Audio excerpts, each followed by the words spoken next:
Doctor Rahul Awasthi आए हैं बरेली से। एक बार दोनों हाथ उठाकर उनके सम्मान में तालियां बजाएं। प्रिय भाई राहुल अवस्थी। समृद्ध मंच को प्रणाम करता हूं। आदरणीय कुंवर जावेद ने श्रृंगार का जो रंग जमाया, होली के उछलते रंगों में उन्होंने जो अपने रंगों की छींटें छोड़ी, ये सच है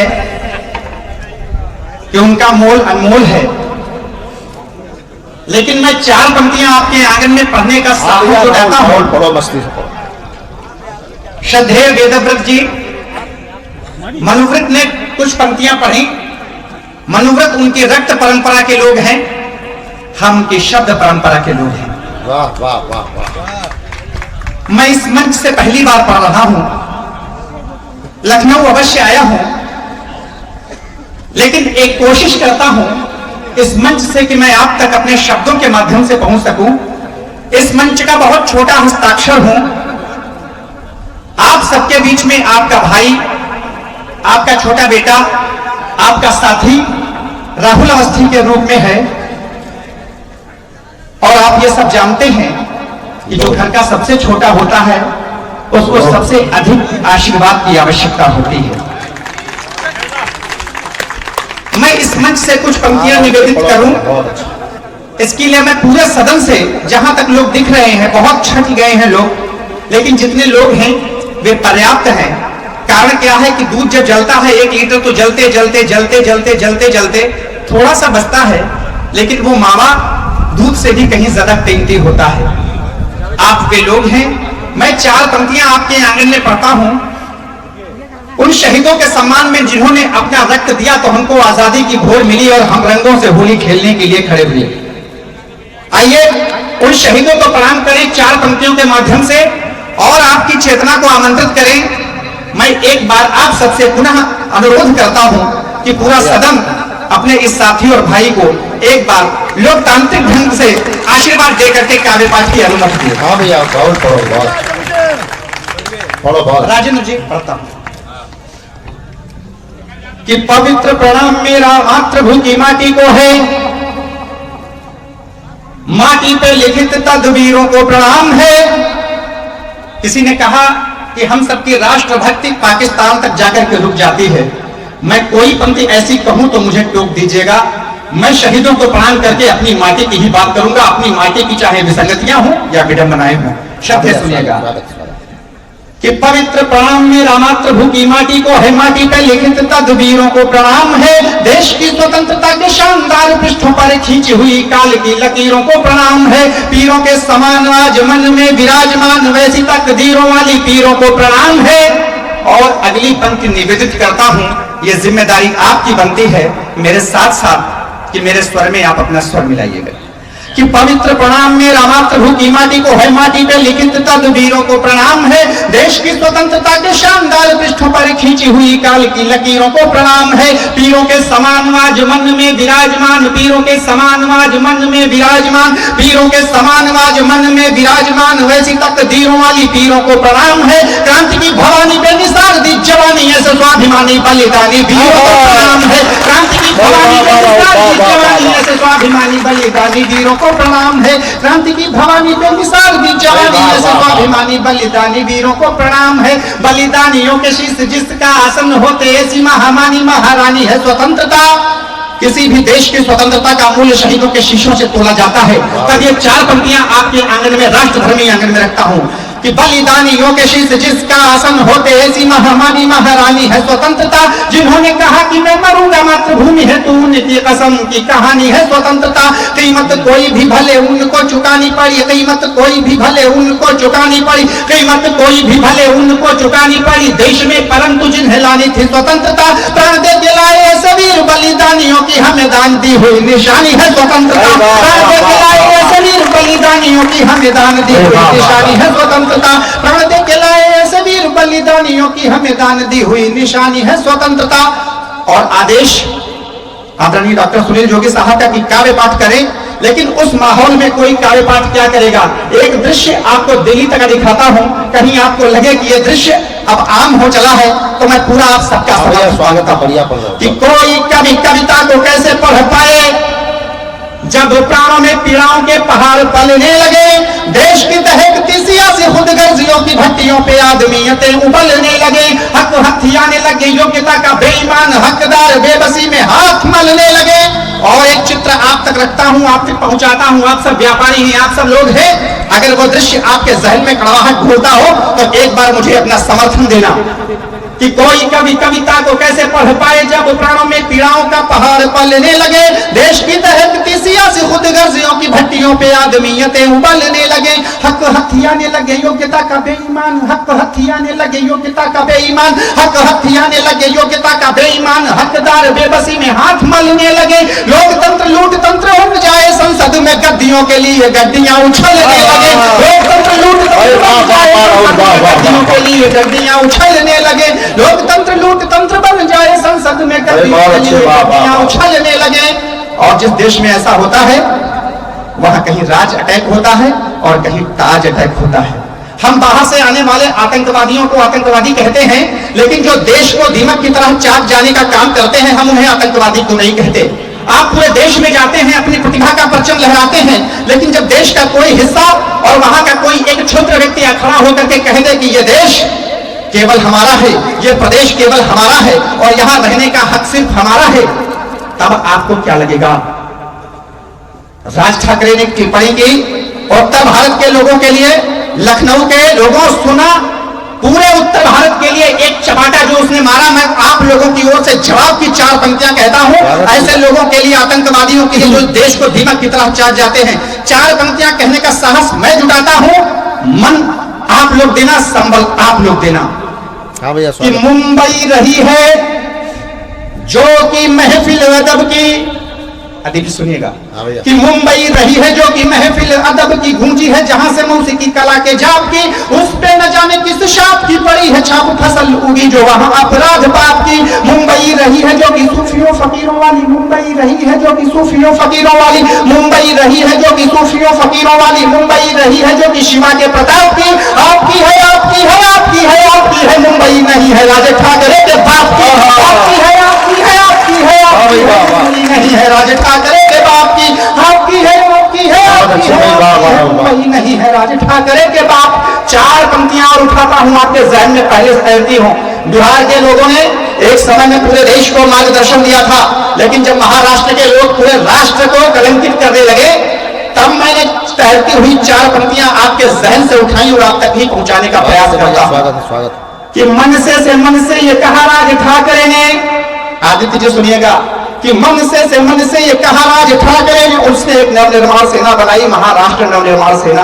उस महाराष्ट्र नवनिर्माण सेना के नाम पर वो क्या नवनिर्माण कर रहा है ये आप भी जानते हैं, ये समृद्ध मंच भी जानता है और हम भी जानते हैं। मन से ये कहा राज ठाकरे ने, सरकारी हो सरकारी चले आएंगे, या तो सरकारी भर्तियों में या व्यापार करने या ऐसे ही खोखा लगाने ठेला करने मुंबई को आकर के गंदा करते हैं उत्तर भारत के लोग। तब आपकी ओर से तैरती हुई एक पंक्ति अंत में पढ़ता हूं, चौथी पंक्ति में, और आपका मन मांगता हूं। मन से ये कहा राज ठाकरे ने, सरकारी हो सरकारी चले आएंगे, कुछ भी करो परंतु रोकना ही है, नहीं तो उत्तर की ओर से भिखारी चले आएंगे। मैंने कहा रोक सकते तो रोक लो, नहीं तो मैंने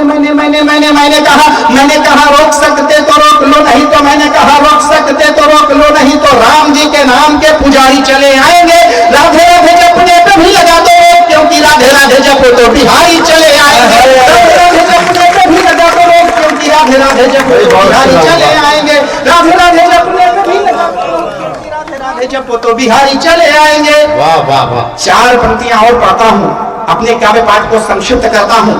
आक्रामक टिप्पणियां कविता नहीं होती, लेकिन एक टिप्पणी आपके बीच में रखना चाहता हूं कि महाराष्ट्र के लोगों ने इस देश को मार्गदर्शन दिया, लेकिन महाराष्ट्र के लोग कैसे इस देश को चाहिए कि देश को जरूरत है राजगुरुओं की ओर।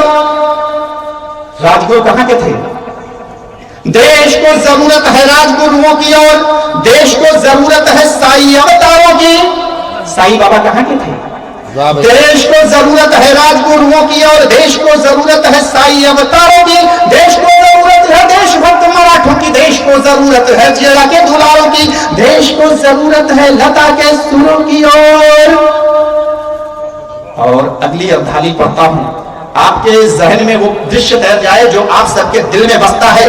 एक खेल का नाम बीच में आ सकता है, लेकिन उस खेल से बड़ा वो खिलाड़ी हो आपके जहन में आए तो एक बार पूरा सदन आशीर्वाद देगा कि देश को जरूरत है राजगुरुओं की और देश को जरूरत है साई अवतारों की, देश को जरूरत है देशभक्त मराठों की, देश को जरूरत है जीजा के दुलारों की, देश को जरूरत है लता के सुरों की और देश को जरूरत है सचिन से प्यारों की, देश को जरूरत नहीं है राज ठाकरे की, देश को जरूरत है अन्ना से हजारों की, नहीं है राज ठाकरे है अन्ना से हजारों, देश को जरूरत नहीं है राज ठाकरे की, देश को जरूरत है भाई बहुत ही बढ़िया, वाह वाह वाह। और 4 पंक्तियां समाधान की पढ़ता हूं कि आतंकवाद का समाधान जब बाहर के लिए आप प्रतिशोधात्मक करते हो तो देश के लोगों के लिए भी जो उसको दीमक की तरह चाट रहे हैं उनका प्रतिशोध क्या होना चाहिए। हमारे देश में के भीतर से अगर कोई ऐसा व्यक्ति उठे तो उसको हम समझाने के लिए क्या करेंगे। हमारे घर का कोई बच्चा बिगड़े तो हम उसको क्या करते हैं, दंड विधान करते हैं।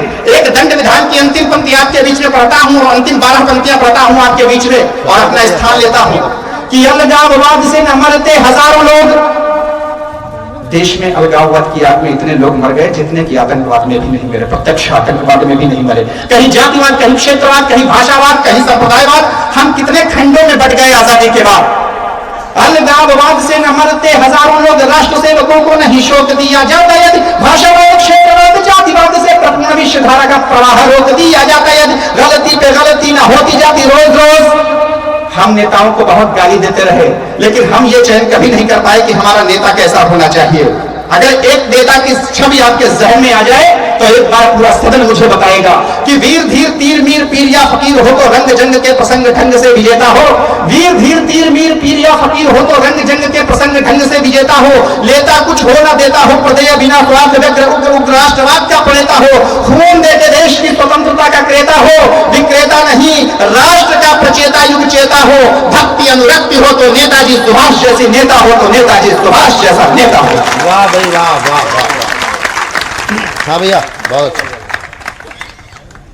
अलगाववाद से न मरते हजारों लोग, राष्ट्र सेवकों को नहीं शोक दिया जाता यदि भाषावाद, क्षेत्रवाद, जातिवाद से प्रपूर्ण विश्वधारा का प्रवाह रोक दिया जाता यदि गलती पे गलती ना होती जाती रोज रोज, गलती पे गलती ना होती जाती रोज रोज, गलती पे गलती ना होती जाती रोज रोज, पहली ही गलती पे टोक दिया जाता है। अलगावी भाषा जब बोला था प्रथम बार तभी राज ठाकरे को ठोक दिया जाता है। अलगावी भाषा जब बोला था प्रथम बार तभी राज ठाकरे को ठोक दिया। और दोस्तों कविता मैंने कहा कि कोई आक्रामक टिप्पणी नहीं होती। 12 पंक्तियां पढ़ता हूं इस देश को सजाने और संवारने में जिन्हें अपना योगदान दिया उनके सम्मान में हिंदू ने भी अपना रक्त दिया, सिख ने भी अपना रक्त दिया और इस्लाम पंथियों ने भी अपना रक्त दिया। ये मंच उपदेश का मंच भले न बने लेकिन संदेश का मंच जरूर बनना चाहिए। जब भगत सिंह को आतंकवादी बताया जाने लगा तब मैं एक चित्र आपके आंगन में रखता हूं, एक तर्क आपके आंगन में रखता हूं, आपकी अदालत में रखता हूं कि जब भगत सिंह क्रांतिकारी के बजाय आतंकवादी हो जाएं तब मैं सिख धर्म से एक चित्र आखिर तक पहुंचाना चाहता हूं आपकी अदालत में। किसी ने कहा कि भगत सिंह आतंकवादी हैं, आपकी किताबों में पढ़ाया जाता है, बच्चे पढ़ करके क्या यही सबक आगे की ओर ले जाएंगे? तब भगत सिंह के क्रांति दर्शन को आपके बीच में बांचता हूं। उन्होंने कहा था कि बहरों को सुनाने के लिए बम के धमाकों की जरूरत होती है। आइए उनके क्रांति दर्शन तक चलते हैं कि भीख मांगने से अधिकार मिलता नहीं है, अधिकार में जो स्वर को भी पागते नहीं। एक शानदार कविता भगत सिंह पर आदरणीय विगत जी की है, मैंने सुना। 4 पंक्तियां आप तक पहुंचाता हूं उन्हीं के आशीर्वाद से कि भीख मांगने से अधिकार मिलता नहीं है, अधिकार में जो स्वर को भी पागते नहीं। रोशनी के लिए यदि आग न जलाई जाए छाए घन घोर अंधियारे भागते नहीं। सत्ता मद में जो चूर होकर के सोते रहे, सत्ता मद में जो चूर होकर के सोते रहे, सत्ता मद में जो चूर होकर के सोते रहे, क्रांति के धमाकों के बिना वो जागते नहीं। अंग्रेज बहरों के आप सुनते ना जो संसद में भगत सिंह बम दागते नहीं, अंग्रेज बहरों के आप सुनते ना जो संसद में भगत सिंह बम दागते नहीं। और अंतिम 8 पंक्तियां पढ़ता हूं आपके बीच में, 4 पंक्तियां पहले और 4 पंक्तियां बाद में। हिंदू धर्म से एक चित्र उठाता हूं, सिख धर्म से एक चित्र उठाता है तो एक हिंदू धर्म से चित्र उठाता हूं उस नेता के बारे में, उस इंकलाबी के बारे में जिसने कहा कि मैं जब तक जीऊंगा आजाद रहूंगा, कोई दुश्मन मुझको छू भी नहीं सकता। हमारी जिंदगी का हर बैठ स्वर्णिम सबक होगा, हमारी सांस के हर फर्ज पर माटी का हक होगा, हमारी देह दुश्मन तक छू भी नहीं सकता, हमारे हाथ में बांतुल गुफारा जब तलक होगा। तब पंक्तियां पढ़ता हूं कि पराधीनता में रहते हुए जो मुक्त है तुम, क्रांति का विचार मन में विचार लेता हो, प्राणों का दीपक बार बलिदानी वेदी पर जन्मदायिनी की आरती उतार लेता हो। दुनिया में ऐसा कौन हुआ है बताओ जो कि आजीवन आजादी का व्रत धार लेता हो। चंद्रशेखर आजाद के बलिदान को जब महात्मा गांधी से कम करके आंकने की कोशिश होने लगी, देश को दो भाग में विभाजन करने की कोशिश होने लगी, क्रांतिकारियों और शांतिवादियों को दो भागों में विभक्त करने की कोशिश होने लगी, तब मैंने महाप्राण ब्रजेंद्र अवस्थी जी से एक बात पूछी थी कि बलिदान किसका बड़ा है, चंद्रशेखर आजाद का या महात्मा गांधी का? उन्होंने एक बात कही कि बलिदान उसका हमेशा बड़ा होता है जो इस देश के लिए मिटता है, किसी का बलिदान छोटा नहीं होता। तब उन्होंने एक अंतर बताया कि कौन बड़ा है कौन छोटा है, लेकिन आजाद को अंतर करने की बात पर उन्होंने एक बात कही थी, वो पंक्तियां आप तक पहुंचाता हूं कि गांधी ने धार एक धोती, यश जोड़ा त्याग कहानी में व्यापारी लोग हैं मैं जानता हूं, लेकिन एक खतरनाक पंक्ति का पढ़ने का साहस करता हूं कि गांधी ने धार एक धोती, गांधी ने धार एक धोती, यश जोड़ा त्याग कहानी में, तहमत में काटी उम्र चंद्रशेखर ने भरी जवानी में। गांधी जी एक धोती पहनते थे, आधी पहनते थे, आधी ओढ़ते थे। गांधी ने धार एक धोती, यश जोड़ा त्याग कहानी में, गांधी ने धार एक धोती, यश जोड़ा त्याग कहानी में, तहमत में काटी उम्र चंद्रशेखर ने भरी जवानी में। बकरी का पीकर दूध रोज गांधी जी कुछ तो खाते थे। आजाद भाग्य से भुने चने बस कभी कभी ही पाते थे।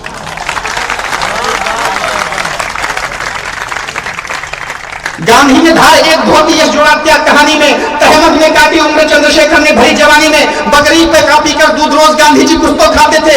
आजाद भाग्य से भुने चने बस कभी कभी ही पाते थे। गांधी जी के बंदी गृह भी महलों के अंदर होते थे। आजाद मौत की छाया में खंडहरों वनों में सोते थे। गांधी जी झुकते रहे सदा, वह करता सिंह निनाद रहा। गांधी गुलाम से मुक्त हुए, आजाद सदा आजाद रहा।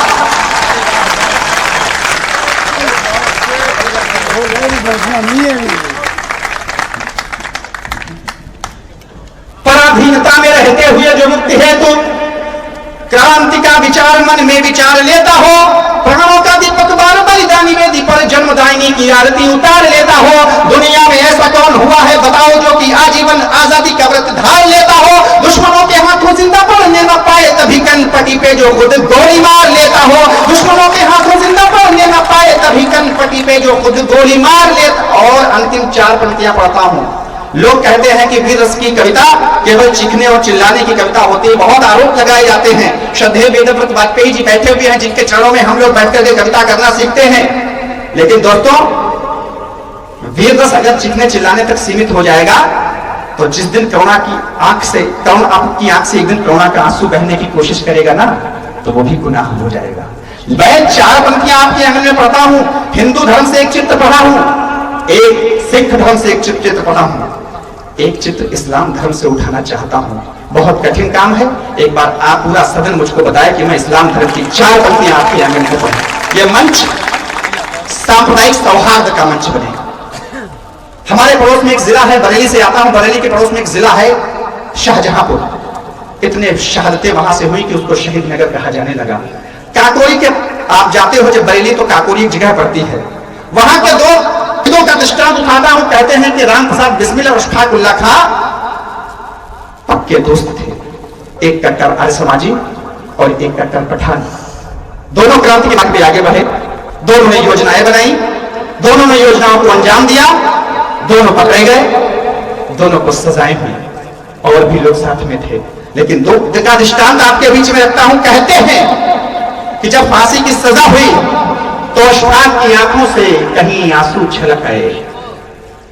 दोस्तों, ये बात कहते हैं किसी ने किसी माध्यम से बिस्मिल तक पहुंचा दी कि बिस्मिल इस्लाम धर्म का व्यक्ति जिसका साथ तुम्हें नहीं करना चाहिए था, बहुत कमजोर हो गया, तुम्हारे साथ था, तुम जान नहीं पाए। दोस्त, बिस्मिल ने कहा नहीं, ऐसा नहीं हो सकता। इस्लाम का व्यक्ति आप आरोप लगा रहे हैं, वो मेरा साथी था, ऐसा नहीं कर सकता, और अगर ऐसा करता है तो ऐसा दिन देखने से पहले मुझको ईश्वर उठा लेता। उन्होंने किसी माध्यम से जवाब तलब किया कि अशफाक, फांसी की सजा मिली तो क्या तुम रोए? हाँ भैया, मेरी आंखों से आंसू आ गए, मैं रोक नहीं पाया। तो इसका मतलब लोग सही कहते हैं कि तुम गद्दार हो, तुम्हारा साथ नहीं करना चाहिए, तुम कमजोर हो गए। अशफाक ने कहा नहीं भैया, ऐसी बात नहीं है, मेरे साथी ऐसी बात नहीं है। तो ऐसी कौन सी बात है कि तुम रोए? अशफाक का वो जवाब सैकड़ों हजारों लाखों हिंदुओं को इस देश पर बलिदान के होने की प्रेरणा देता हो, और करोड़ करोड़ मुसलमानों को इस देश के लिए अपना बलिदान देने के लिए कुव्वत पैदा करता हो, तो एक बार पूरा सदन इस मंच को संदेश और उपदेश का मंच बनाएगा। मैं आप सबका मन चाहता हूं एक बार कि फांसी की सजा पे अशफाक रो दिए तो बिस्मिल बोले आह क्यों नहीं गुजर जाता मैं। अशफाक बोले अफसोस की ना बात भाई, बात और ही है क्या फांसी से डर जाता मैं। फांसी की सजा पे अशफाक रो दिए तो बिस्मिल बोले आह क्यों नहीं गुजर जाता मैं। अशफाक बोले अफसोस की ना बात भाई, बात और ही है क्या फांसी से डर जाता मैं। इस्लाम में भी जो पुनर्जन्म होता कहीं, इस्लाम में पुनर्जन्म नहीं होता। फांसी की सजा पे अशफाक रो दिए तो बिस्मिल बोले आह क्यों नहीं गुजर जाता मैं। अशफाक बोले अफसोस की ना बात भाई, बात और ही है क्या फांसी से डर जाता मैं। इस्लाम में भी जो पुनर्जन्म होता कहीं, इस्लाम में भी जो पुनर्जन्म होता कहीं, इस्लाम में भी जो पुनर्जन्म होता कहीं, हिंदुओं के जैसा एक काम कर जाता मैं। मातृभूमि पे 1000 बार जन्म लेता मित्र, मातृभूमि पे 1000 बार मर जाता मैं। मातृभूमि पे 1000 बार जन्म लेता मित्र, मातृभूमि पे 1000 बार मर जाता मैं। मातृभूमि पे 1000 बार जन्म लेता मित्र, मातृभूमि पे 1000 बार मर जाता मैं। और 4 पंक्तियां संकल्प की पढ़ के अपना स्थान लेता हूं कि हैवानियतों का नंगा नाच हो चुका बहुत, अब कुछ भी नहीं बेढंगा होना चाहिए। बरेली से आता हूं, उस शहर से आता हूं जहां हिंदू मस्जिद बनवाता है और मुसलमान मंदिर बनवाता है, इसका प्रमाण आपको मिलेगा। लेकिन आज मैं उस बरेली का निवासी हो गया हूं जहां हर वर्ष कर्फ्यू लगने लगा है। तब आपके बीच में संकल्प की 4 पंक्तियां पढ़ता हूं, लखनऊ की रवायत को प्रणाम करता हूं और बरेली से ये 4 पंक्तियां आपके आंगन में रखता हूं। पूरा सदन मुझे आशीर्वाद देकर विदा करे कि हैवानियतों का नंगा नाच हो चुका बहुत, अब कुछ भी नहीं बेढंगा होना चाहिए। गंगा की प्रशांति को कठौतियों में पूजने को तन मन जीवन को चंगा होना चाहिए। ग्राम क्या नगर क्या जिला क्या और क्या प्रदेश, ग्राम क्या नगर क्या जिला क्या और क्या प्रदेश, ग्राम क्या नगर क्या जिला क्या और क्या प्रदेश, देश में कहीं पे भी ना दंगा होना चाहिए। आप होना हो भले ही, हम होना हो भले ही, देश होना चाहिए, तिरंगा होना चाहिए। आप होना हो भले ही, हम होना हो भले ही, देश होना चाहिए, तिरंगा होना चाहिए। बहुत बहुत बहुत बहुत बहुत बहुत धन्यवाद।